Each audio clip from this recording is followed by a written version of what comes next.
J'attends Célia. Et voilà. Ah, super. C'est bon? Tu m'entends? Oui, je t'entends. Est-ce que tu Attends. m'entends bien? Tu m'entends? Oui? Tu m'entends ou pas? Ouais, c'est bon. Ou sinon, je mets Non, mais c'est bon, c'est bon. C'est moi les qui avais un écouteurs. micro, peut-être. C'est pour ça que tu m'entendais pas. D'accord. Comment vas-tu? Bonsoir tout le monde. Oui, je vais très bien. Merci. Et toi? Nickel, nickel, nickel. Bonjour à tout le monde, pour tous ceux qui nous rejoignent. Donc, moi, je m'appelle Kissy Perron. Je suis courtier en crédit. Je vous aide à trouver un crédit pour financer tous les projets que vous avez qui nécessitent un prêt. Et aujourd'hui, nous sommes rejoints par Célia qui va se présenter. Je t'écoute, Célia. Bonsoir, bonjour tout le monde. Merci Kissy pour l'invitation. Ça me fait plaisir d'être là pour parler d'un sujet que j'adore, quel l'immobilier. Donc, je suis Célia, je suis conseillère et formatrice en investissement immobilier rentable. Donc, quand je dis rentable, ça veut dire que moi, les personnes, par exemple, qui veulent acheter leur résidence principale, je pourrais, mais c'est pas mon cœur de cible, en fait. Hein. C'est plutôt les personnes qui veulent faire de l'investissement immobilier locatif. Donc, je conseille, ça veut dire que je propose des coachings à l'heure pour des personnes qui ont des questions ou des difficultés à une étape précise de leur processus d'investissement, quoi. Que ce soit la recherche de biens, la recherche de financement, peu importe des questions sur la fiscalité, peu importe. Voilà, je fais des coachings à l'heure. Je propose de la formation, donc une formation pour comprendre l'investissement immobilier déjà et pouvoir entamer son processus d'investissement en ayant toutes les bonnes informations. Donc voilà, et d'ailleurs le titre de la formation c'est démarrer sereinement en investissement immobilier rentable. Et au-delà de ça, je propose également, je fais de la chasse immobilière, mais c'est pas, voilà, c'est pas quelque chose que je propose tout le temps parce que ça prend du temps. Donc, je le fais en annexe et je sélectionne ceux et celles pour qui je travaille. Ça veut dire que je regarde s'ils sont finançables, tout ça, tout ça. Et enfin, très très bientôt, donc je commence des séminaires également. Donc ça veut dire que c'est des lieux de rencontre pour échanger sur l'immobilier où j'invite des personnes qui sont professionnelles du domaine et on échange sur l'immobilier, on vous apporte de la valeur. Donc pour me présenter rapidement, voilà tout ce que je fais. En tout cas, vous pouvez suivre ma page, vous aurez déjà beaucoup d'informations gratuitement en fait. D'accord, ok, parfait. Moi, je suis super intriguée parce que tu es propriétaire de 21 appartements. Et tu sais que Oui. c'est pas facile quand on commence à acheter un bien, à savoir est-ce que le bien qu'on est en train d'acheter est rentable ou pas. Toi, comment tu fais ça? Alors, donc, je vais remettre bien le contexte. Moi, j'ai acheté 21 appartements. Donc, au-delà de ma résidence principale, j'ai commencé l'immobilier en achetant d'abord ma résidence principale parce que c'était un truc psychologique. Je ne me voyais pas sans ma résidence principale. Ne me demandez pas pourquoi, c'était comme ça. Donc, il me fallait acheter ma résidence principale et ça ne m'a pas empêché d'investir plus tard. Donc, mes biens immobiliers, en fait, j'ai acheté principalement des immeubles de rapport. D'accord? C'est pour ça que ça a été aussi rapide parce que moi, j'ai entamé le processus d'investissement en 2019 dans le locatif. Ma résidence principale, ça a démarré en 2015, j'ai fait construire, donc ça a pris 2 ans. Mais le locatif a commencé réellement en 2019. Donc 2019, aujourd'hui on est en 2021, 21 appartements, sans jeu de mots. Et ben c'est parce que j'ai acheté que des immeubles de rapport puisque ça rapporte plus. Alors comment on fait concrètement pour trouver des biens immobiliers rentables? Avant même de parler du comment, j'aimerais bien qu'on comprennent tous et toutes ce que j'appelle en investissement ou en bien immobilier rentable. Donc, pour moi, le bien immobilier rentable, déjà, c'est un bien qui va te permettre, en fait, de dégager de l'argent. Donc, tout de suite, dans l'exploitation du bien et en plus de pouvoir t'attendre à une plus-value à la revente. Donc, je classe vraiment ces deux leviers-là, OK? Vraiment gagner de l'argent tout de suite et pouvoir aussi penser à une plus-value à la revente. J'aime bien classer la plus-value en espoir parce qu'on se fixe, enfin, on se met sur des, comment dire, des courbes connues, voilà, des, j'ai oublié mon mot. J'ai oublié mon mot, mais enfin bref, on n'est pas sûr, quoi. En gros, pour dire, quand tu penses à la plus-value à la revente, en gros, tu te projettes, en fait. Voilà, Mhm, tu fais des évaluations, mais il n'y a rien de sûr à 100%. Mais mhm. pouvoir gagner de l'argent tout de suite grâce à son bien immobilier, oui, en choisissant bien le projet sur lequel tu peux aller, oui, tu peux trouver un bien qui te permette de gagner de l'argent tout de suite. Donc déjà, avant de parler aussi du comment, on va parler d'où trouver les biens. Parce que ça aussi, c'est les questions que les personnes se posent très souvent. Donc, tu as des sites classiques, hein, tu as Le Bon Coin, tu as Se Loger, tu as de particulier à particulier, tu as plein de sites. Et la base, c'est toujours d'abord commencer par les sites Internet, des sites de vente ou d'annonces immobilières comme ceux que je viens de citer.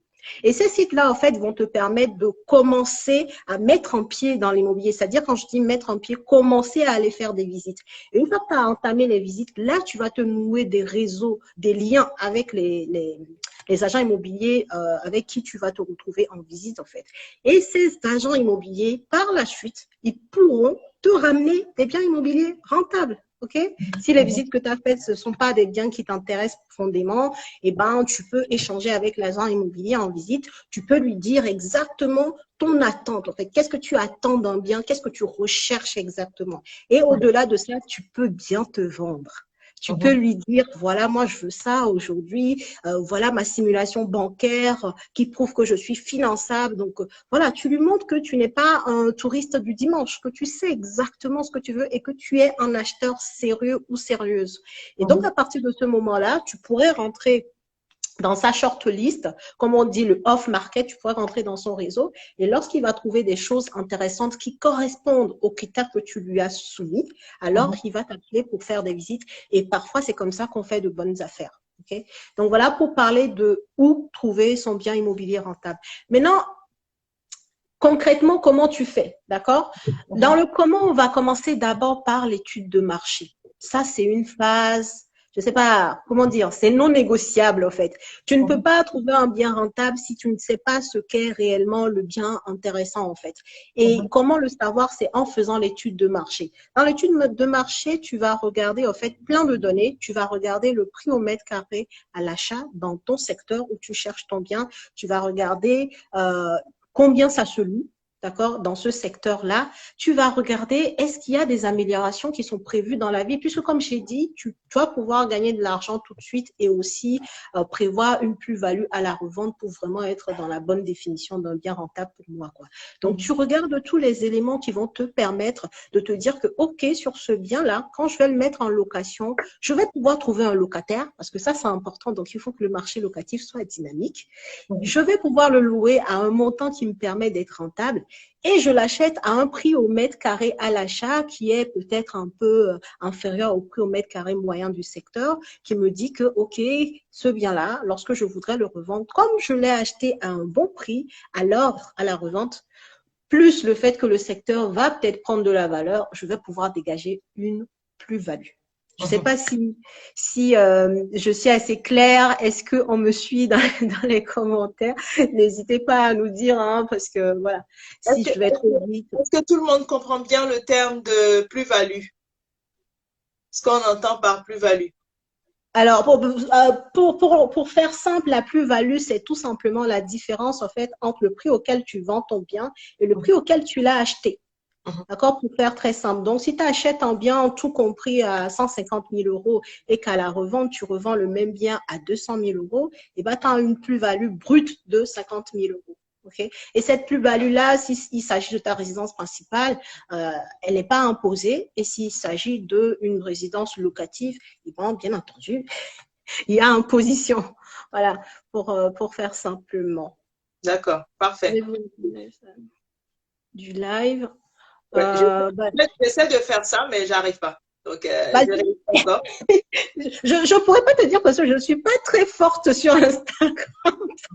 J'essaie depuis tout à l'heure de faire ça, mais si quelqu'un arrive, allez, hop, hein, parce que là, je t'écoute. Il y a quelqu'un qui demande, mais comment savoir si une ville va s'améliorer ou dans le temps? Mais il faut aller en mairie, en fait. Il ne faut pas hésiter. Il y a des endroits qui ne sont pas, genre, on ne va pas vous chasser. Hein. Il faut passer un coup de fil à la mairie de la ville et au service d'urbanisme. Des fois, on peut apprendre les évolutions qui vont être faites dans la ville, en fait. Ou des fois, il y a des villes, tu arrives même quand tu prends le temps de visiter un peu la ville et pas seulement le bien que tu vas avoir, en fait. Tu prends le temps, tu vois un bien qui t'intéresse, OK, tu repasses par là le soir pour voir dans quel environnement se trouve le bien et tu fais un tour dans la ville du bien et tu demandes aussi en mairie, en fait, quels sont les projets d'urbanisme à venir qu'est-ce qui est prévu? Et très simplement, par ce moyen-là, on peut se rendre compte que, ah bah tiens, dans cette ville, il y a ça qui vont arriver, tout simplement, quoi.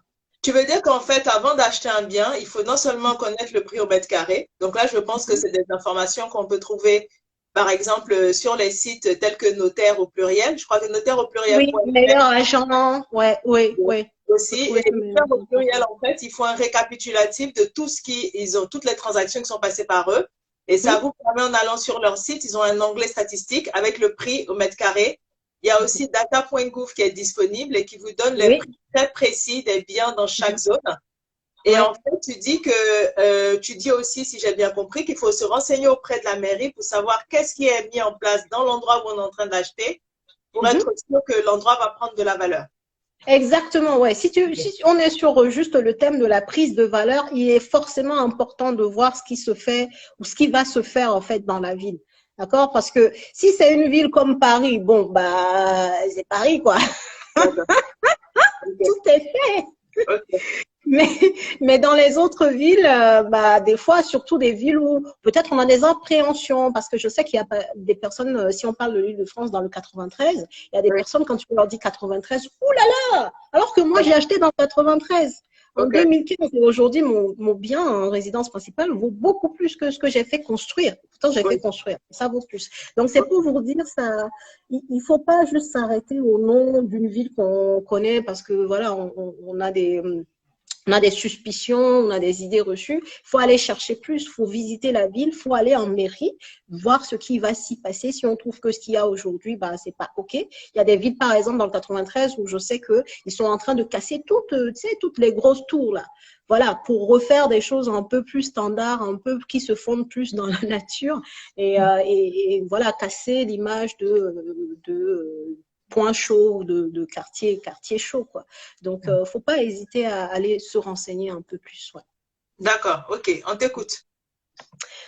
Donc, on a parlé de ça. Donc, faire son étude de marché. Excusez-moi, j'ai noté pour rien oublier. Ouais. Dans ce que je vous dis, regardez dans la ville s'il y a des centres d'intérêt aussi. Donc ça, c'est important. Et aussi à côté de votre bien, quoi. Regardez s'il y a des centres d'intérêt. Dans les centres d'intérêt, je pense, par exemple, s'il y a des hôpitaux, s'il y a une école d'ingénieurs, s'il y a une école d'infirmières, s'il y a… Quel est le centre d'intérêt ou les centres d'intérêt, en fait, à côté de votre bien ou dans la ville? Regardez si la ville est bien desservie. Ça aussi, ça va permettre, par exemple, en région parisienne, je sais que peu importe là où se situe ton bien, si ton bien est à côté même de un bus, genre 2 minutes à pied d'un bus qui va emmener à une gare, c'est bon. On n'en demande pas trop, tu vois. Ou ton bien se situe à 10 minutes à pied d'une bouche de métro, à 15 minutes à pied d'un RER. Tout ça, en fait, ça constitue des points forts d'un bien immobilier lorsque tu veux l'acheter, en fait. Okay? Donc, regardez s'il y a des points d'intérêt. Dans le locatif, il faut regarder aussi les proportions de locataires par rapport aux propriétaires. Donc, si tu achètes en Île-de-France, bon, bah, même sans regarder, tu sais que, OK, on est bon. Mais dans d'autres villes, quand même, il faut s'assurer de ça, quoi. Et tu as le site de l'INSEE, l'INSEE.fr, tu as plein d'informations sur les villes, sur ce site-là aussi. Hein. C'est un site du gouvernement, je crois, Institut national des statistiques et je sais plus quoi.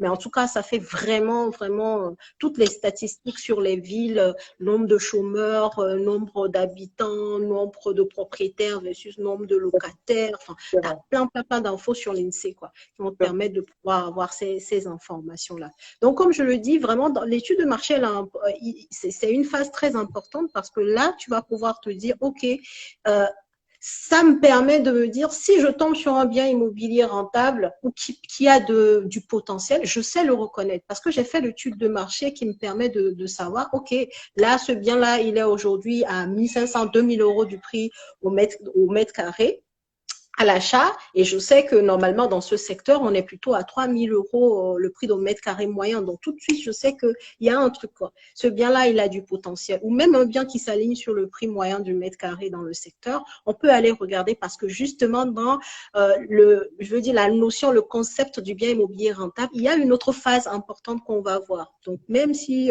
c'est un bien qui est juste à la valeur au prix du marché, on peut aller regarder parce qu'ensuite il y a d'autres actions à faire pour rendre ce bien-là hyper rentable. Donc, voilà pour cette partie-là. Et justement, la phase d'après, c'est celle que je vais tout de suite vous dire, c'est l'étape de la négociation. Une fois que tu as visité le bien, une fois que tu t'es dit que j'ai fait le tour dans le secteur, ce bien, il est intéressant, et bien la phase d'après, c'est de négocier le bien, en fait. La négociation permet clairement de faire une bonne affaire. C'est une étape importante. Il ne faut pas hésiter à négocier. Maintenant, c'est vrai qu'on ne peut pas tout négocier, hein. Je veux dire, un bien qui n'a aucun défaut, un bien qui a tout bon, qui est neuf, voilà, on ne peut pas négocier. Mais par contre, tu peux négocier par rapport à certains critères. Par exemple, le bien a des travaux à faire. Tu sais, il y a voilà, un défaut, quoi. Un défaut où, je sais pas, les fenêtres sont en simple vitrage, il faut les changer parce qu'aujourd'hui, on parle beaucoup de tout ce qui est base et consommation, basse consommation d'énergie et tout ça. Donc, tu peux changer les fenêtres, tu peux faire des choses, quoi. C'est un bien, en tout cas, qui nécessite de faire un minimum ou des travaux pour pouvoir l'améliorer, en fait. Quand tu tombes sur ce genre de bien, tu sais que tu peux faire de la négociation. Tu peux également négocier un bien pour lequel tu sais que, voilà, c'est, je veux dire, les propriétaires sont peut-être en divorce, ils ont voilà un événement dans la vie qui fait qu'ils ont vite envie de se débarrasser de ce bien-là. Ça aussi, ça doit te mettre la puce à l'oreille pour te dire, OK, là, c'est un bien sur lequel je peux me positionner et faire une négociation parce que ce sont des personnes qui veulent vite vendre leurs biens et passer à autre chose. Ça peut être des personnes qui sont en cours qui ont eu un héritage et qui veulent se séparer de ce bien-là parce que vous savez qu'en France, quand tu hérites d'un bien, tu as des impôts à payer. Il y a des personnes qui n'ont pas les moyens de payer ces impôts-là, qui sont obligées de vendre le bien, d'accord, pour pouvoir régler à l'État ce qu'il leur doit et puis garder le reste et se partager le reste de l'argent. Donc, si tu tombes sur ce genre de bien, tu sais aussi que ça t'ouvre une porte à la négociation. Et après, également, il y a quelque chose d'important dans la négociation, c'est le côté psychologique. Surtout quand tu tombes sur un agent immobilier ou peu importe un vendeur en direct, le fait de te présenter en tant que leur meilleure option. C'est-à-dire, toi, tu viens, tu as visité le bien, tu sais que le bien t'intéresse et là, tu mets tes atouts, en fait, et toujours en toute sympathie. Tu n'es pas là pour dire, voilà, à mettre tous les défauts du bien, voilà, en face du vendeur. C'est pas du tout la bonne méthode, même si je sais qu'il y en a qui le conseillent, mais c'est pas ça. Faut toujours dire, oui, il y a ça à faire, mais par contre, votre bien, vraiment, il est très bien situé. Waouh, il y a de la luminosité, mais vous voyez, il faut quand même que je refasse l'électricité. Enfin bref, être toujours, tu vois, dans la balance, quoi. Toujours dans la balance et voilà, ne jamais jeter tous les défauts en face du vendeur et surtout leur montrer que voilà, toi tu es préparé, tu as vu ta banque, tu viens peut-être avec une simulation de prêt qui dit que ok, toi tu as déjà fait quelques démarches, ils savent que s'ils passent par toi, en tout cas s'ils veulent te vendre leur bien, eh ben le projet ira jusqu'au bout. Il y a très peu de vendeurs qui n'iraient pas, quoi. Enfin, quand tu sais que c'est déjà compliqué, c'est long. Quand tu as un acheteur, même qui veut te négocier un peu plus que les autres propositions que tu as, mais une fois que tu es sûr qu'avec ce vendeur-là, le projet va aller jusqu'au bout, eh ben, des fois, tu te mets de ce côté-là. Et moi, j'ai déjà eu des cas, hein, personnellement, où j'ai négocié plus que d'autres personnes et même mon offre a été acceptée. Pareil pour certaines personnes qui ont pris ma formation, exactement la même chose. Des offres qui ont été acceptées alors que ce n'étaient pas les meilleures offres, en fait. Donc, il faut comprendre qu'il y a un volet psychologique lorsqu'on veut négocier et bien comprendre que la négociation fait partie du concept de trouver un bien immobilier rentable. Donc, voilà ce que je voulais partager avec vous. Et j'avais une dernière partie sur la notion toujours de bien immobilier rentable, c'est que ton bien, tu peux voir un bien, par exemple, supposons que tu as vu un T2, tu te dis, ouais, aujourd'hui, là, si je calcule la renta, tout ça, c'est pas terrible. Mais tu as toujours l'option de optimiser, en fait, le bien. Optimiser, ça veut dire quoi? Aujourd'hui, ton bien, il fait, je sais pas moi, 50 mètres carrés et c'est en T2. Peut-être que c'est un bien qui est bien disposé pour être en T3 ou un T3 qui est bien disposé pour être en T4. Et tout de suite, tu vas créer une pièce supplémentaire. Et qui dit pièce supplémentaire, c'est que tu améliores le bien et c'est un bien que tu vas forcément vendre plus cher que ce que tu l'as acheté. Et c'est un bien dans lequel peut-être qu'au départ, si on parle du locatif, tu voulais mettre un seul locataire et finalement, tu vas pouvoir en mettre deux. Et si tu en mets 2, ça veut dire que tu seras forcément plus rentable. Ça veut dire que tu auras plus de loyer. Donc, vous voyez, il y a plein de notions, en fait, à prendre en compte dans, voilà, ce qu'on appelle un projet rentable. Comment trouver un projet rentable? Il y a la partie technique, il y a la partie réflexion, optimisation du bien, il y a la partie psychologique, négociation du prix. Il y a plein de choses à prendre en compte. Et c'est pour ça qu'il est important aussi de se former, hein, de lire, enfin, bref, de se former chez les personnes comme moi ou d'autres. Mais en tout cas, il faut prendre tous ces paramètres en compte pour être sûr de faire une opération rentable. Il y a une chose qui m'intrigue, c'est que quand tu as commencé à acheter… Est-ce que tu as fini? Pardon, je t'ai coupé. Oui, vas-y. Ouais, j'aime pas les monologues de toute façon, hein, donc n'hésite pas à parler aussi, parce que je déteste parler. Jusqu'ici, vous avez tous compris. Et est-ce que vous avez des questions? Si vous avez des questions, vous pouvez les poser. Il y a une boîte à questions en bas à droite, comme ça on va répondre aux questions une à une. Bon, dites-moi, est-ce que vous avez des questions? Moi, ma question, c'est quand tu achètes un appartement, est-ce que tu as eu peur? Parce qu'un immeuble, ça représente, entre guillemets, ta peur fois le nombre d'immeubles qu'il y a, quoi. Est-ce que tu as eu peur d'acheter un immeuble? Ah, je vais pas te mentir, hein. Le premier, j'ai eu peur. Je ne veux même pas arranger la réalité. Non, mais bien sûr que j'ai eu peur. Je crois que le premier immeuble, je crois que j'ai pas dû dormir de la nuit, hein, parce que c'était un immeuble, il y a 5 appartements. Il y avait un seul appartement qui était loué. Les 4 autres nécessitaient travaux. D'accord. Donc, même si tous les calculs étaient bons, je veux dire, il y avait quand même une montée d'adrénaline de fou. Ça, c'est… Non, si, ça fait peur, ça fait peur. Mais une fois, c'est souvent d'ailleurs la première fois parce que, voilà, malgré tout, on a quand même des appréhensions. Mais une fois que cette première fois est passée pour les autres, je dormais pas, mais c'était plutôt pour aller vite signer. J'imaginais les travaux. J'étais vraiment dans un autre, voilà, dans une autre vibration. Mais le premier, oui, j'ai eu peur, hein, j'ai eu peur. Ok. Est-ce que tu peux nous dire à quel endroit est-ce que tu as acheté l'immeuble? Est-ce que tu as acheté ça en Île-de-France ou est-ce que tu as acheté ça en France? Non. Mon premier immeuble, je l'ai acheté dans le 58, donc c'est dans la Bourgogne. Dans la Bourgogne et le département, c'est la Nièvre. D'accord, c'est une ville de 36 000 habitants. Il y a une école d'ingénieurs, comme je dis, il y a une gare, TGV. Enfin, il y a pas mal de centres d'intérêt. Il y a 2 gros pôles hospitaliers, tu vois. Donc, j'avais déjà, comme j'ai dit, l'étude de marché, c'est même pas négociable en fait. Donc, cette phase-là me permettait de me dire, ok, là, je vais sur quelque chose de bien. Et après, il y a toute la partie où j'ai dit, il faut être sûr que ça ne va pas être qu'une rentabilité sur papier. Donc, ça veut dire qu'il faut que tu saches que ce bien-là, tu vas pouvoir le louer et au bon prix. D'accord? C'est pas que le louer, mais le louer à un loyer qui te permet d'être réellement rentable.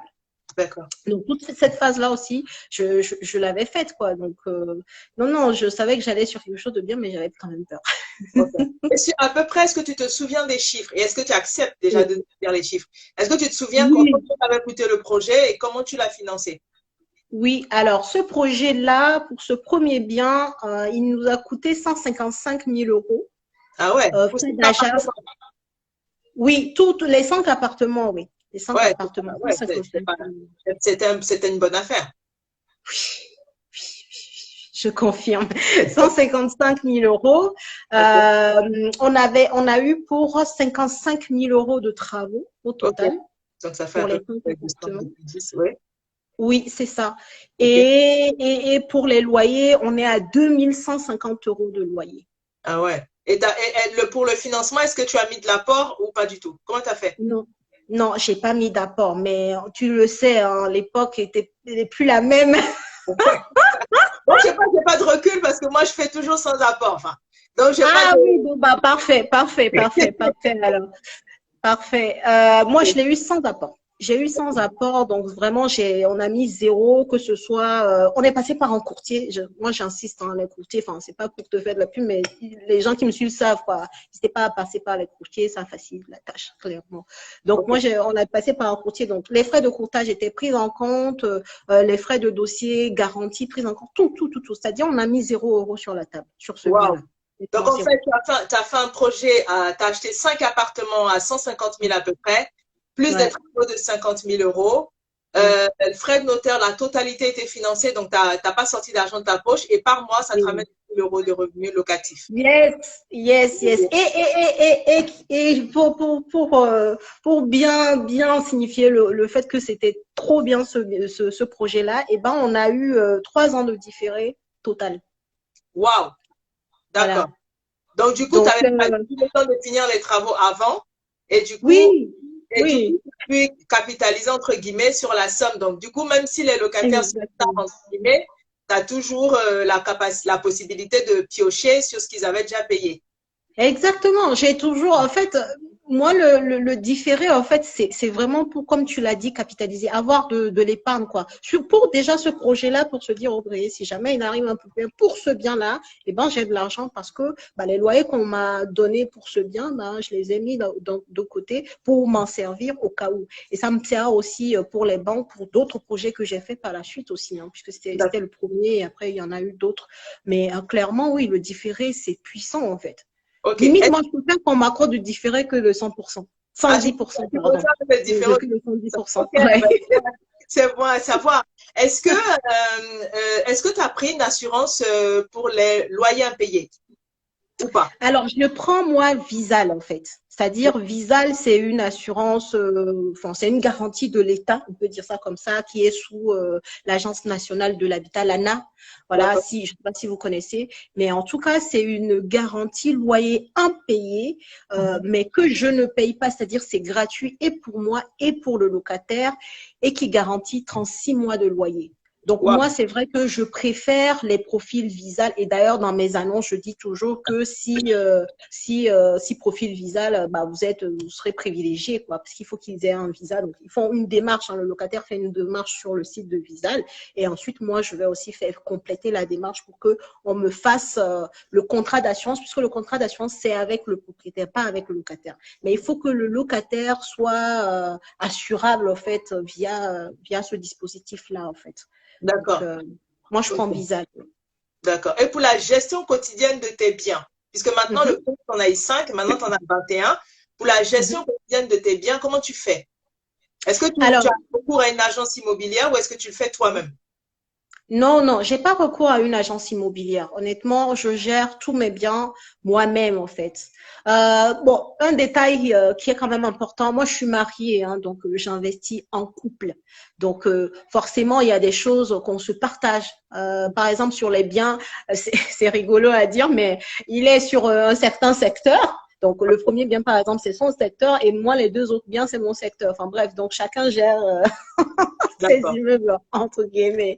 Donc, voilà, on se partage la tâche, mais il n'y a rien de compliqué, en fait. C'est-à-dire, après, je sais pas, ça dépend de ce que vous faites comme travail, mais si vous avez un minimum de temps, ne serait-ce que pour pouvoir faire l'entrée dans les lieux d'un locataire, ne serait-ce que pour éditer des quittances de loyer, sachant que vous pouvez faire une trame en amont, ça n'a rien de compliqué. Il y a plein de trames sur Internet, moi j'en donne dans ma formation aussi, mais c'est rien de compliqué, quoi. Avoir une trame de quittance de loyer par locataire, et tous les mois, une fois que le locataire a payé, vous éditez la quittance, et moi je leur demande, par exemple, petite astuce, de m'envoyer leur adresse mail. Donc, au lieu d'envoyer la quittance par courrier, non, moi, je l'envoie par mail et c'est très simple, c'est en quelques clics, quoi. Donc, voilà. Sinon, autrement, si vous avez pris un bien dans lequel vous avez fait quand même certains travaux, je peux vous dire que vous n'allez pas être appelé tous les 4 matins parce qu'il y a un problème de plomberie, hein. Moi, il y a des biens sur lesquels je ne suis pas appelée pendant 6 mois, quoi. C'est-à-dire, je vois les loyers passer. Et puis c'est tout. Donc, je sais qu'il y en a beaucoup qui ont peur de la gestion locative, mais par expérience, de mon expérience, ça n'a rien de compliqué. Moi, j'en ai 21 et on les gère nous, quoi, en fait. Et c'est pas très prenant, en fait. C'est vraiment pas prenant. Ok. Je vais prendre les questions. Est-ce que si jusqu'ici, tout le monde, ça va?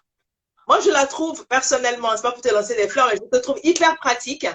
Je trouve que l'information, tu la communiques de façon assez simple pour que ce soit compréhensible pour tout le monde. Franchement, après avoir écouté ça, celui qui veut investir, qui ne le fait pas, moi, je ne sais pas. Parce que des informations simples, compréhensibles, assez carrées, et je trouve que c'est pas mal. Donc, vous, qu'est-ce que vous en pensez? Bon, il y en a qui disent ça va. Ça va, hyper concis, j'adore. Ben voilà, nickel. Merci. OK. Bon, bah, on va prendre les questions. Excellente et simple. Ben voilà, nickel. C'est assez simple ce que tu as dit et c'est clair. Et sur les autres biens, est-ce qu'elle a les chiffres? Est-ce que tu veux nous donner les chiffres sur les autres biens? Oh, je pourrais vous donner, mais vous savez, vous allez sur ma page, vous allez sur mon site, c'est rien que je cache, en fait. Vous avez tous les chiffres. Et il y en a que j'ai acheté, le dernier bien, je l'ai acheté, enfin, on l'a acheté en 2020 et j'ai fait tout l'historique jusqu'à chez le notaire. Enfin, vous avez tout, ne vous inquiétez pas. D'accord. Okay. Vous pouvez aller regarder, il y a tout sur mes réseaux. OK, donc on prend les questions. Alors, El Ombre Chocolat, il demande, si on possède plusieurs biens, quel est l'intérêt de faire une… Ah, El Ombre, ta phrase est coupée. Hein. Est-ce que tu peux donner la suite? Si on pose, quel est l'intérêt de faire une SCI, il a marqué. Moi, j'ai toute la phrase. Si on possède plusieurs biens, quel est l'intérêt de faire la SCI? Bah, je sais pas. Pourquoi vous pensez à la SCI? Pourquoi? C'est pour sortir du LMNP, donc du loueur meublé non professionnel. Quel serait l'intérêt pour vous? Pourquoi vous pensez à la SCI, en fait? C'est une bonne question, hein, mais il faut toujours se poser la question par rapport à soi. C'est pas parce que tu possèdes plusieurs biens que la SCI, c'est tout de suite la bonne option, quoi. Est-ce que tu as je sais pas, une envie de transmission, puisque le premier but de la SCI, c'est aussi pour la transmission, hein, à tes descendants. Est-ce que tu as un projet de transmission? Voilà, quoi. Et quel type de SCI tu veux? La SCI, voilà, que tu fais, mais que tu sais que tu es sur les impôts sur tes propres revenus, ou la SCI à l'impôt sur la société. Tu vois, il y a deux sortes de SCI. Voilà. Il faut aller plus loin que ça. Ça me serait difficile pour moi de te dire dans tel cas, pense à la SCI. C'est vraiment personnel, hein. Le choix de la SCI, c'est pas du tout une mode. C'est pas, voilà, c'est vraiment personnel, quoi. OK. Il y a une question de Sandra Suarez qui dit, est-ce que c'est possible de nous donner les sites sur le bien à côté de notaire.fr et le deuxième? Alors, les sites qu'on a cités, c'est www.notaire.fr. Dessus, vous avez un onglet notaire immobilier statistique ou un truc comme ça. Il faut aller sur leur site, défiler juste en bas. Là, vous avez les statistiques. Le deuxième site, c'est data.gouv. Vous tapez dans Google data.gouv et là, vous allez tomber sur le site référent ou DVF, je crois, un truc comme ça. Et là, vous avez vraiment les prix des biens très précis. Le troisième site qu'on a donné, c'est www.insee.fr, donc INSEE.fr. Le site de l'INSEE, c'est un site de statistiques publiques qui donne en fait les statistiques ville par ville. C'est-à-dire qu'on vous prend une ville, on vous dit combien il y a de chômeurs, combien il y a de cadres, combien il y a de logements, quel est le taux de rotation des propriétaires, des locataires, etc. Toute la ville est décortiquée statistique par statistique sur le site de l'INSEE. Donc, c'est super bien fait. C'est une mine d'informations. Exact. Et j'ai donné aussi meilleuragent.com Voilà. si vous voulez savoir le prix au mètre carré des biens. Mais voilà, si vous allez sur data.gouv, vous avez encore, puisque tous ils ont les mêmes sources, hein, faut pas se leurrer. Donc, voilà. Ça sera déjà une bonne idée, ouais. Okay. J'ai une question. Tu arrives à lire, alors vas-y. Oui, il y a une question. Comment se calcule la rentabilité d'un bien, s'il vous plaît? Alors, la rentabilité, il y a plusieurs calculs, mais moi, je vais t'en donner deux. La rentabilité tout brut, c'est-à-dire tu prends un bien donné, tu sais que le bien, voilà, tu vas avoir, je sais pas moi, 500 € de loyer par mois, ben, la rentabilité brute, c'est 500 € fois 12, parce que la rentabilité se calcule de façon annuelle. Donc, tu fais 500 € fois 12 que tu divises par le prix d'achat du bien. Et donc, tu as une rentabilité tout brut. Et ensuite, l'autre rentabilité qui est intéressante, mais vraiment pour moi, c'est la rentabilité nette. Pas net, parce que la rentabilité net, on parle vraiment de rentabilité une fois que tu as mis tes impôts dedans. Mais encore une fois, ça, c'est très personnel à chacun. Voilà, la rentabilité net se calcule par rapport à toi, comment tu es imposé aujourd'hui sur tes propres revenus. Et une fois qu'on met tes revenus locatifs dessus, qu'est-ce que ça fait? Et là, tu vas avoir une rentabilité net. Mais la rentabilité nette, c'est hors cette partie imposition sur tes revenus locatifs. Donc, qu'est-ce que tu fais? Tu prends ton loyer, comme je viens de le dire, le loyer annuel. Tu soustrais toutes les charges sur ton bien. Donc, quand je parle des charges, je parle de la taxe foncière. Si tu achètes un bien en copropriété, je parle des charges de copropriété. Tu peux mettre, par exemple, un mois de loyer parce que tu te dis, bon, bah, si jamais j'ai de la vacance locative, peu importe, voilà, et tu mets peut-être, voilà, un pourcentage par rapport, je sais pas, à des réparations que tu aurais peut-être à faire sur le bien. Tu rajoutes l'assurance propriétaire non occupant aussi. En fait, toutes les charges que tu peux avoir sur ton bien, eh ben, tu soustrais toutes ces charges-là de ton revenu locatif annuel. Et maintenant, tu divises tout ça par le coût total d'achat du bien. Donc, dans le coût total, tu as le prix du bien, frais de notaire inclus. Si tu as des travaux, par exemple, tu l'inclus dans le coût du bien. Mais en gros, dans le dénominateur, bah, tu as tout le coût du bien, quoi. Combien te revient le bien au global, tu vois? Voilà, et tu fais x100. Et tu as la rentabilité nette. Top, top, top. Question. Ah, la question de Mademoiselle Moussa s'est échappée. Question de Mademoiselle Souza. Alors, question. Bonjour, comment choisir son locataire? Quelle est la ville la plus rentable en France? Oh là là. Mais la facilité quand tu nous tiens. Il y a beaucoup de villes rentables en France, hein? Toutes les villes, même bon, à part Paris, encore, il y a des gens qui arrivent à faire des affaires rentables à Paris, hein, ou même à avoir des opérations blanches à Paris. Donc, c'est pour dire. Opération blanche, en gros, c'est quand tu ne gagnes pas d'argent, mais que tu ne sors pas non plus d'argent tous les mois de ta poche pour financer ton bien, quoi. Enfin, bref. Donc, sur la première partie, comment choisir un locataire?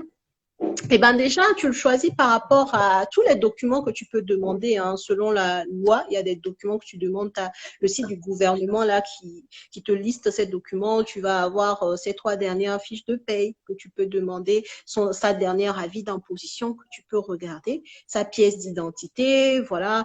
S'il était locataire, tu peux lui demander ses quittances de loyer. Moi, j'ai déjà eu à demander des quittances de loyer et puis les gens disparaissent. Ah, mon frère, si tu as disparu, c'est que vraiment, on n'était pas fait pour être pour travailler ensemble ou voilà, pour que nos chemins se croisent. Enfin bref, il y a des documents que tu te demandes simplement et les gens n'arrivent pas à fournir, donc tu sais que c'est pas bon.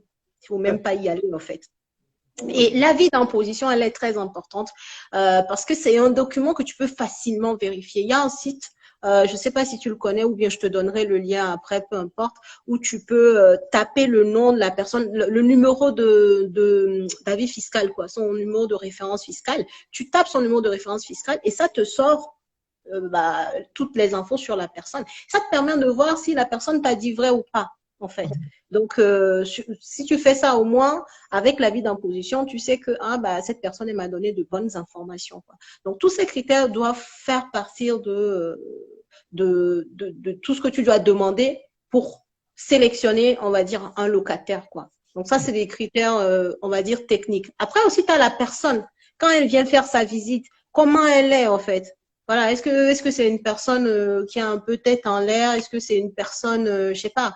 Tu peux essayer de sonder déjà la personne sur son caractère, même si c'est pas très simple à faire et que même si certains cachent bien leur jeu, mais en tout cas, en échangeant avec la personne, tu peux aussi détecter si ça va être une bonne personne, si ça va être une personne qui va je sais pas, il y a des gens très, très pointilleux hein, pour un petit truc, ils vont t'appeler. Tu vas sonder, quoi. Si c'est quelqu'un de très stressé, voilà. Moi, tout ça rentre pour moi dans la balance parce que, comme j'ai dit tout à l'heure, je gère tous mes biens, donc j'ai pas envie d'un locataire qui m'appelle parce que, je sais pas, moi, il n'arrive pas à déplacer un stylo, voilà, qui a envie de faire aucun effort, voilà, c'est compliqué, quoi. Donc, il faut vraiment sonder les personnes et s'appuyer, en fait, sur leurs documents qui te fournissent et que tu as le droit, en fait, de demander. Maintenant, en plus de tout ça, comme moi, je l'ai dit personnellement, je sélectionne des profils visales. OK?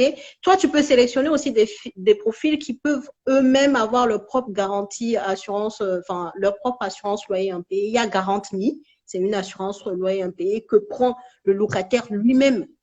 Tu vois, c'est le locataire qui le prend. Et quand le locataire va vers GarantMe, vous allez voir sur leur site, eh ben, il faut qu'il emmène certains documents à GarantMe et que GarantMe accepte de l'assurer. Donc, si GarantMe accepte d'assurer cette personne-là, et je crois qu'ils assurent 96 000 € de loyer quand même. Donc, c'est quand même énorme hein, pour que la personne soit à 96 000 euros de loyer dû. Il faut le faire, quoi. Mais en tout cas, ils sont assurés pour 96 000 euros de loyer impayé. Et donc, s'ils acceptent ce profil-là, c'est que vous pouvez l'accepter. Au moins, sur la partie loyer impayé, vous êtes bien couvert, en fait. Okay. Donc, n'hésitez pas hein, sur ces côtés-là, si vous avez peur, à demander des profils qui permettent d'avoir une assurance que vous ne payez pas. Parce que l'idée, c'est que vous n'allez pas payer une garantie ou une assurance, vous l'allez payer pour quelqu'un d'autre. Soit lui-même le paie, soit vous prenez Visa, en fait, qui est gratuit. Okay. Donc, la question, ça, tu as répondu à la première question. La question, la ville la plus rentable, tu as dit qu'il n'y en a pas. Il faut chercher. Oh, si, je dis même qu'il y en a beaucoup, en fait. Qu'il y en a beaucoup et que je ne peux pas citer une ville qui soit la plus rentable, en fait. Les villes rentables, il y en a beaucoup en France. Et il faut prendre le temps de l'étude de marché. D'accord? Il faut prendre le temps de regarder dans les villes, mais les villes rentables, il y en a plein. Il y en a plein en France.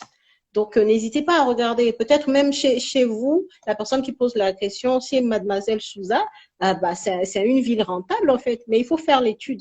Il faut vraiment prendre le temps de l'étude de marché. OK. Pour ceux qui ont démarré, qui ont pris la vidéo, qui ont pris le live en cours, je vais mettre le replay où elle vous expliquera ce qu'elle entend par étude de marché. Alors, question de Neige 1234.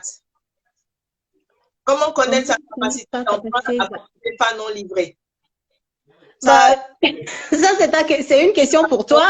En fait, quand une VFA n'est pas livrée, pour connaître sa capacité d'emprunt, on va la calculer comme si la VFA était livrée. Donc, si pendant la VFA, vous avez un différé de 3 ans, par exemple, on va calculer votre rentabilité en tenant compte, votre endettement en tenant compte de la mensualité de la VFA. C'est comme ça qu'on va calculer. Ça, c'est pour toi. Question de Neige 1234. Est-ce que tu conseilles d'investir dans les Antilles? Mais pourquoi pas? Pourquoi pas? Mais maintenant, personnellement, attention, warning, je ne suis pas allée étudier les Antilles pour savoir si c'est rentable ou pas rentable. Mais comme je dis, la méthode d'étude d'une ville ou d'un lieu pour savoir si c'est bon d'y investir, c'est la même. C'est l'étude de marché, le prix au mètre carré à l'achat, le marché du locatif dynamique ou pas. Tu vois, les évolutions, est-ce que voilà, c'est plutôt le marché de l'immobilier a fait toujours comme ça? Enfin, voilà, c'est comment la pente en fait. Faut voir sur les années passées et puis pouvoir imaginer sur les années à venir. Mais il faut faire une étude de marché. Les Antilles, oui, pourquoi pas. Je suis sûre qu'il y en a peut-être ici qui investissent aux Antilles. Moi, j'en connais, hein. J'en connais qui investissent là-bas et qui sont très, très bien, qui sont contents de leur investissement. Il y en a qui mettent surtout sur la location courte durée. J'ai eu pas mal de retours là-dessus. Mais autrement, oui, il y a même la location classique. Partout, en fait, partout. Il n'y a pas un lieu plus qu'un autre. It's Binti. Ah, une question de It's Binti. Vas-y, une question de It's Binti. Bonjour, comment gérer la location à distance? Bah, comme je viens de dire, en fait, moi, je descends s'il y a une personne, par exemple, qui doit faire son départ. Donc, on fait l'état des lieux de sortie. Et souvent, comme je l'ai dit, faites toujours attention à prendre une ville où vous savez que le marché locatif est dynamique. Et quand vous êtes en gestion, en fait, cette phrase a tout son sens parce que moi, par exemple, mes biens sont situés à des endroits qui sont très dynamiques et qui font que quand je fais l'état des lieux de sortie le matin, je fais l'état des lieux d'entrée dans la foulée. Donc, je fais un déplacement et je règle ça, en fait. Okay? Donc, prenez bien des secteurs qui sont dynamiques et ça va vous simplifier la tâche. Vous pouvez faire les choses voilà, de façon très rapprochée. Et sachez aussi que moi, par exemple, j'habite en région parisienne et aucun de mes biens ne se trouve en région parisienne pour l'instant, hormis ma résidence principale. Mais pour autant, s'il y a besoin de se déplacer, eh ben, j'y vais, en fait. Mais ce n'est pas des choses que je fais toutes les semaines, par exemple. La dernière fois que je suis allée voir un bien, ça fait 2 mois que je suis allée voir un de mes biens, en fait. Sinon, dans la gestion, concrètement, qu'est-ce que tu as à faire tout le temps? Tu as à faire, c'est pas moi, la quittance de loyer 1 fois par mois. 1 fois par mois. Et ce n'est même pas obligatoire. Ça, il faut le savoir. Hein. La quittance de loyer n'est pas obligatoire à faire tous les mois, en fait. Vous le faites si vous savez qu'un locataire en a besoin tout le temps, donc vous lui donnez sa quittance de loyer. Mais ce n'est pas une obligation à fournir tous les mois. Donc, c'est au choix, en fait. moi, j'en donne à certains locataires, je sais qu'ils en ont besoin, et ben, je leur donne tous les mois. Mais il y en a qui s'en foutent, ils me disent, oh là, laissez, si j'en ai besoin, ils m'en demandent, je leur fais 3 d'affilée, peu importe. Donc, c'est à vous de voir. La gestion, elle n'est pas compliquée. C'est vraiment ça que vous avez à faire tous les mois. Et après, dans la gestion, eh ben, c'est est-ce qu'il y a des pannes, est-ce qu'il y a des réparations à faire? Et là, on va vous appeler. Donc, c'est pas non plus extraordinaire, en fait. Donc, n'ayez pas peur de la gestion. Par contre, personnellement, je n'ai aucun bien à plus de 3 heures de chez moi, hein, en voiture. Voilà. Donc, je n'investis pas à Marseille. Il y en a qui le font sans problème, mais moi, je ne fais pas ça parce que pour l'instant, je trouve que c'est trop loin de chez moi. Voilà. Mais à 3 heures autour de chez moi, c'est OK. Ok. Merci. Tu as une question. Étant en Île-de-France, comment trouver Étant en Île-de-France, comment trouvez-vous les bons artisans pour vos travaux dans les lits Relis. En fait, il y a Sydney qui vient de me saluer, ça m'a perturbée. Vas-y, relis. Alors, étant en Île-de-France, comment trouvez-vous les bons artisans pour vos travaux dans les villes? Où sont vos biens? Je crois que c'est ça. J'ai pas la fin, mais je crois que ça doit être ça. Alors, moi, je trouve les artisans, bah, il y a plein de façons de trouver des artisans. Ça peut être par recommandation. J'ai trouvé des artisans par recommandation de l'agent immobilier qui m'a vendu le bien. J'ai trouvé des artisans parce que je suis allée regarder sur Internet et que j'ai pris mon ami Google et que j'ai lu les avis Google. J'ai vu que l'artisan était pas mal et donc je l'ai appelé et que je l'ai fait faire un devis et que je me suis rendu compte que ça passait parce que aussi j'ai demandé certains documents importants qu'on doit demander à un artisan, n'est-ce pas? Parce qu'on ne fait pas confiance aveuglément. Donc, tu as cette méthode-là aussi. C'est important qu'il faut demander à l'artisan. Eh bien, si l'artisan te dit que, je ne sais pas, il a des assurances, c'est l'assurance responsabilité civile, pardon, c'est la base pour un artisan. Donc, si tu commences à demander des attestations d'assurance à l'artisan et qu'il est incapable de te les fournir, passe ton chemin. Va pas plus loin, quoi. S'il te dit qu'il est certifié RGE, enfin bref, je ne sais pas, quelle que soit en fait l'assurance ou la certification que te dit que que te dit l'artisan, eh ben fais en sorte de toujours, il faut faire en sorte qu'il te donne un justificatif, quoi, en gros. Voilà, pour te dire que, OK, voilà, c'est quelqu'un qui est assuré, c'est quelqu'un, je sais que s'il fait quelque chose de mauvais, eh ben j'ai toujours son assurance derrière qui va prendre la relève.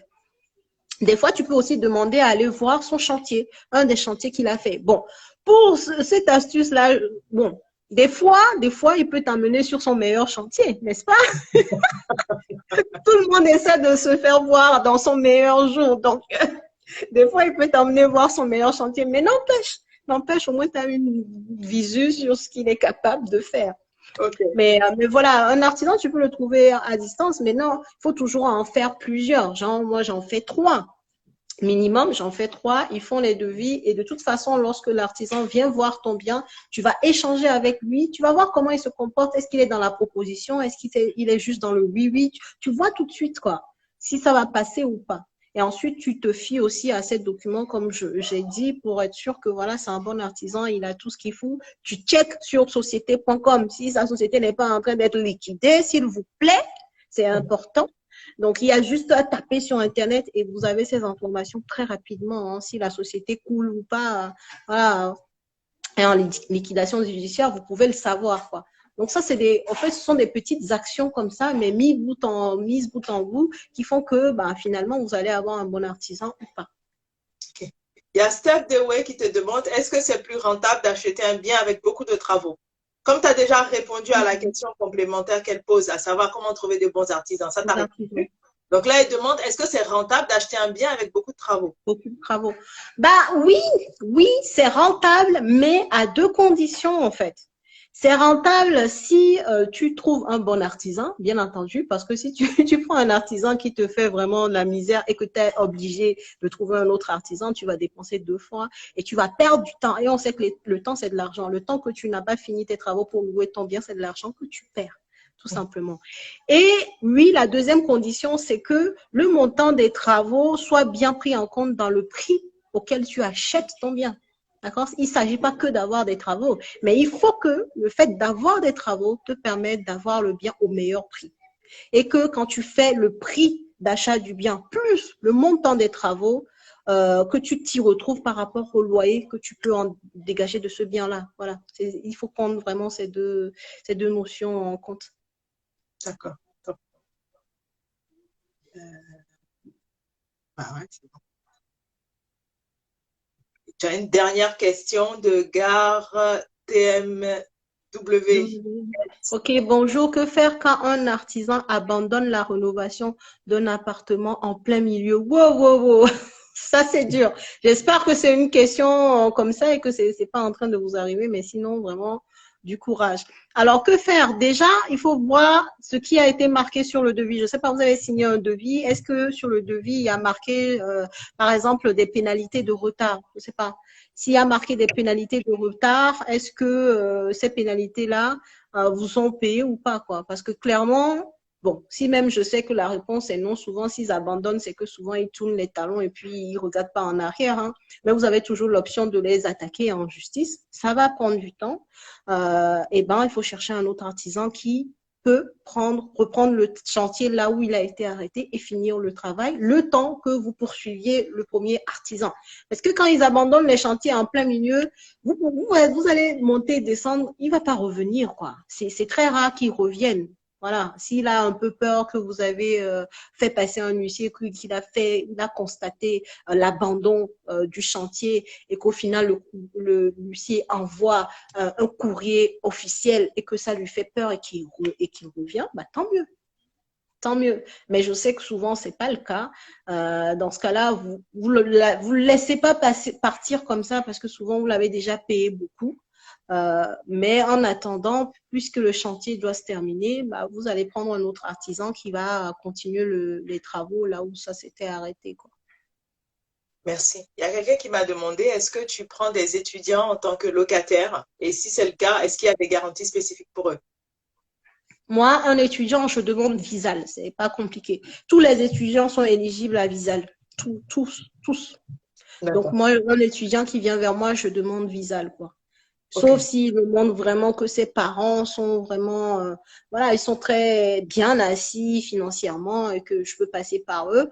Mais sinon, je demande Visal. Pourquoi pas? Pourquoi? Je vais expliquer quand même parce que les gens peuvent te demander pourquoi pas les parents et que je préfère Visal. C'est parce que pour moi, même les parents, ce sont des personnes physiques qui peuvent à un moment donné de leur vie rencontrer des situations compliquées et faire en sorte qu'ils n'aient plus de revenus ou des revenus suffisants pour pouvoir me payer moi mon loyer. Alors que, comme je vous ai dit, Visal, c'est une structure étatique, quoi, en fait. Au pire, ils vont piocher dans tous les impôts qu'on paye là pour me donner mon argent. Il y a quelqu'un qui m'a demandé si je conseillais le prêt progressif. Alors, le prêt progressif, c'est quoi? C'est un prêt qui commence avec de petites mensualités et qui évolue au fur et à mesure. Pour certaines banques, on vous rajoute 1 euro par mois. Qu'est-ce que j'en pense? Ben, moi, je dis si c'est sécurisé, qu'en bout de course, vous connaissez la mensualité de départ et la mensualité de fin, pourquoi pas? Voilà ce que j'en pense. Moi, je pense qu'il faut que vous connaissiez quand même les mensualités pour ne pas être surpris. Et puis, si vous connaissez la mensualité de départ et de fin, pourquoi pas? C'est un produit comme un autre. Ah. Est-ce qu'il y a d'autres questions pour toi? Une question de Dina Richardson. As-tu des difficultés pour choisir les bons locataires? Non, aucune. Ok. Aucune. Et je vais vous donner aussi un secret. Hein. Moi, je dis souvent, on attire vers soi ce qu'on offre. Voilà. Si vous offrez un logement qui est au goût de 1975, non mais franchement, si vous offrez un logement qui va attirer qu'un certain profil de personnes, ah oui, vous allez avoir vraiment des fils à retordre pour trouver un bon locataire. Mais quand vous allez faire, on rigole, c'est vrai. Hein? Non, c'est la dé que tu as donnée. C'est-à-dire que la personne qui est née en 75, elle est has-been, quoi. C'est ça? Non, c'est la déco. Non, la déco. Que la décoration. Juste pour dire, si tu as une décoration vieillotte, une décoration qui n'est pas au goût du jour, un appartement qui est limite pas très salubre, eh ben non, en fait, tu vas pas trouver de bons locataires. C'est très simple. Mais quand tu vas rénover cet appartement, tu vas le mettre au goût du jour. Des fois, il suffit juste de remettre un bon coup de peinture, de refaire un peu le sol et tu vas voir tout de suite que voilà, l'appartement va avoir un nouveau look, en fait. Tu Ok. fais ça et du coup, ça va aussi te permettre de monter un peu le loyer. Et des fois, en montant le prix du loyer, eh ben, tu fais un tri naturel. Parce qu'il y a des gens sur le bon coin, parce qu'ils ont des budgets limités, eh ben, le prix que tu as mis là, il filtre pas là-bas. Les gens qui filtrent là-bas, le prix que tu veux, bon, c'est des gens qui ont un peu plus de moyens, en fait.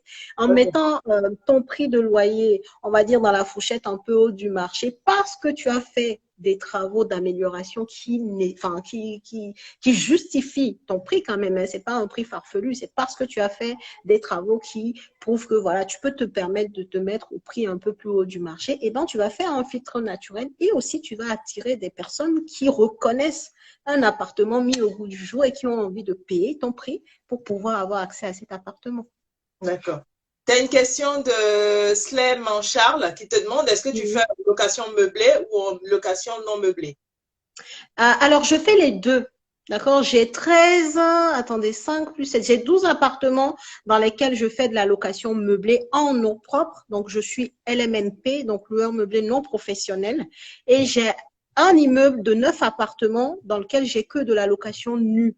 Et pour ce bien-là, du coup, je suis en SCI parce que justement, c'est un projet qui nécessitait que je crée une SCI, Ok. une société civile immobilière, voilà, pour ceux qui se Ok. posent la Pour ceux question. qui ont des termes qu'on emploie parce que bon, c'est la première fois que vous entendez parler d'investissement immobilier, n'hésitez pas à m'envoyer des messages à moi ou alors à Célia pour demander qu'elle vous explique un peu les termes qu'elle emploie pour qu'elle vous les précise et pour que c'est quelque chose que vous puissiez bien comprendre. Parce que le but des lives, c'est de vous apporter toutes les informations nécessaires pour que vous puissiez bâtir votre patrimoine. Donc, s'il y a des questions des termes employés que vous ne comprenez pas, n'hésitez pas à envoyer les messages. On sera un plaisir de vous expliquer, soit moi, soit elle, pour que ce soit très clair pour vous. Alors, moi, Oui. c'est là, j'ai une question pour toi. C'est aujourd'hui, si tu devais recommencer, est-ce que tu recommences? Est-ce qu'il y a des erreurs, des choses que tu as faites et que tu ne referais plus aujourd'hui? Aujourd'hui, si je devrais recommencer, peut-être que j'aurais pas fait de la construction. J'aurais préféré faire de la rénovation. Parce que comme j'ai dit, moi, j'ai commencé l'immobilier en faisant construire ma maison. Si vous avez déjà fait de la construction, vous savez que ça prend bon. Nous, ça a pris 12 mois quand même, mais il fallait trouver d'abord le terrain et tout ça et tout ça. Donc, ça a pris du temps et ça coûte plus cher. Faut pas se mentir. Quand tu construis là, ça coûte plus cher. C'est D'accord. normal, quoi. C'est normal. Et donc, moi, j'aurais plutôt fait de la rénovation parce que ça m'aurait coûté plus cher. Et je sais que sur la plus-value à la revente, j'aurais eu j'aurais eu plus de plus-value en prenant le même secteur, bien entendu, hein, parce qu'il faut comparer les choses comparables, prenant le même secteur dans lequel je me trouve. Et bien, si j'avais fait de la rénovation, j'aurais acheté déjà moins cher. Et donc, puisque j'ai fait de la rénovation et que j'ai acheté moins cher, et ben, le gap entre le prix total, le coût de l'opération et le coût de la revente aurait été plus grand, ce gap-là, en fait. Donc, Donc, j'aurais fait de la rénovation. J'aurais toi, fait de la aujourd'hui, rénovation. si tu as quelque chose que tu dois refaire, tu préfères acheter un bien qui nécessite des travaux, de rénover, Oui, parce que tu oui, es sûr que comme ça, tu es beaucoup plus gagnante que de prendre un bien terrain nu et ériger dessus ta maison. oui, je OK. confirme, ouais. Ouais, ouais. J'aurais clairement fait ça, ouais. Ouais. OK. Tu as une question de Slayman Charles qui te dit parlons peu, parlons bien. Quel est le tarif de ta formation, Célia? 997 €. Tu as la Ça, c'est réponse. le tarif de ma formation. 997 € et c'est pas cher. Est-ce que tu fais des paiements en plusieurs fois? Oui, je fais des paiements en plusieurs fois. Je crois que je fais des paiements en 3 fois. OK. Ouais, 3 fois, ouais. Ouais, je fais des paiements en 3 fois. OK. Alors, il y a toujours une question, je ne sais pas si c'est une question piège, mais voilà. Moi, je lis beaucoup, donc j'ai toujours une question. Quels sont les 3 livres que tu recommandes? Ah, les 3 livres que je recommande. Je vais vous parler que des livres sur l'immobilier, d'accord? Voilà. Parce que je sais que je regarde ta chaîne, donc je sais qu'il y en a qui ont déjà donné des livres qui sont très bien, même que moi-même j'ai lu, mais qui sont plutôt mindset. Donc, le premier livre, c'est l'investissement immobilier locatif intelligent. Si tu veux, après, je pourrais t'envoyer les liens ou Ah, voilà. je veux bien qu'en DM, tu m'envoies les messages, comme ça je mettrai sur Ok. la page les 3 livres recommandés par Célia. Donc, on t'écoute. Oui. Oui. L'investissement. Donc, l'investissement immobilier locatif intelligent, en fait, c'est un livre de quelqu'un qui investit, en fait. Moi, j'aime bien les livres de personnes qui ont fait ce que je veux, quoi. Donc, c'est un Français qui l'a écrit, Julien de la Grande Anne. Vous irez voir sur Amazon, il a énormément de commentaires positifs. Donc, voilà. C'est un livre, en fait, qui va vous démocratiser un peu l'idée de l'investissement immobilier locatif rentable, en fait. C'est ça qu'il dit, quand il dit intelligent, en fait, c'est rentable. Et vous faire des petits croquis. C'est vraiment intéressant. Voilà, si vous démarrez, vous pouvez lire ce livre. OK? Il est vraiment pas mal. Hein? Ah, voilà. OK. Nickel. Donc, ça, c'est le premier. Voilà, le deuxième, c'est un livre. C'est-à-dire que tu n'inventes rien. Quand tu dis, tu lis, tu l'as lu. Nickel. Ah oui, oui, oui. Moi, je donne pas des trucs au hasard. D'accord. Non, non, non, c'est que je lis et je vous recommande que ce que j'ai lu et je trouve que c'est intéressant en fait. Et il y a un deuxième livre de Sonia Montella, vous allez voir, même c'est pas des gens très très connus, mais qui font de bonnes choses en fait. Et elle, là, son livre, c'est 7 clés pour sortir du brouillard fiscal. Et je vous le recommande parce que vous êtes nombreux à poser des questions sur la fiscalité. Vous faites bien parce que la fiscalité, elle est importante. Hein. Si on veut réussir dans l'immobilier et faire un investissement rentable, il faut prendre en compte la fiscalité également. Donc, elle, son livre, c'est vraiment sur la fiscalité. Elle a utilisé des mots très simples pour expliquer les choses. Maintenant, attention, c'est pas un livre qui va vous apprendre à faire une holding, parce que je sais qu'il y en a qui attendent beaucoup de choses. Là, c'est sortir du brouillard fiscal. Donc, ce sont des termes simples pour comprendre un peu quand on dit loueur meublé non professionnel, qu'est-ce que c'est une SCI, qu'est-ce que c'est. Elle explique des choses de façon très simple et puis elle fait des calculs aussi dedans, en fait. Hein. Donc, vous pourrez… en numérique. Tu l'as devant toi? Oui, je l'ai devant moi. Ouais, moi, j'aime pas trop les livres numériques, donc je suis plutôt livre papier, en fait. Ok. J'aime bien feuilleter, en fait. Okay. Donc ça, je te l'enverrai aussi. Okay. Et puis, le dernier livre, c'est de Bruno Racco, 107 principes immobiliers. Ok. Voilà. Comment concrètement gagner de l'argent avec l'investissement immobilier, il explique, il donne, voilà, tous ces livres-là, ce sont des personnes qui donnent vraiment des astuces. Surtout, Sonia Montella, elle, au-delà des astuces, elle donne vraiment les principes de la fiscalité, en fait. Ouais, c'est un peu plus technique, on va dire, dans les 3 livres, elle est un peu plus technique, ce qui est normal puisqu'elle parle de la fiscalité. Mais les 2 autres, vous allez voir, c'est très simple à lire. Franchement. N'hésitez pas. Moi, j'aime bien. J'aime bien. Ok, merci infiniment pour ta présence. Merci infiniment pour ton aspect hyper pratique, pour tous les conseils que tu as donnés. Et vraiment, merci, merci, merci à tout le monde qui était là pour écouter. Si vous avez des questions, n'hésitez pas à les poser directement à Célia. Elle est très, très abordable. C'est quelqu'un qui est pratique. Ce qu'elle dit, c'est ce qu'elle a fait. Donc, n'hésitez pas à aller la voir. N'hésitez pas aussi à vous former. C'est très important, comme je dis toujours, d'avoir les informations avant de faire les choses parce que ça vous fait gagner du temps. Et n'oubliez pas, on est toujours sur le même principe, level up. L'essentiel ici sur cette page, c'est de vous à vous bâtir un patrimoine pour laisser quelque chose pour vous-même et à vos enfants. Pour vous déjà, pour sortir un peu de la situation, pour avoir pas de bien. Hein. Moi, mon objectif, c'est vraiment que vous soyez propriétaire de votre résidence principale et aussi de d'autres biens et que vous ayez un patrimoine et des choses aussi à laisser à vos enfants. Voilà. Donc, n'hésitez pas à aller sur la page de Célia pour prendre les informations pour vous former. Et puis, quand vous avez besoin d'un prêt, vous savez où me trouver. Et voilà. Donc, merci infiniment pour votre présence et merci pour tout, merci pour tout, merci pour tout. Et puis, si vous avez des questions, posez-les nous, on vous répond avec plaisir. À bientôt. Et merci beaucoup, Célia. Merci tout le monde. Merci. Passez une bonne fin de soirée. À bientôt. À bientôt. Merci. Au revoir. Au revoir.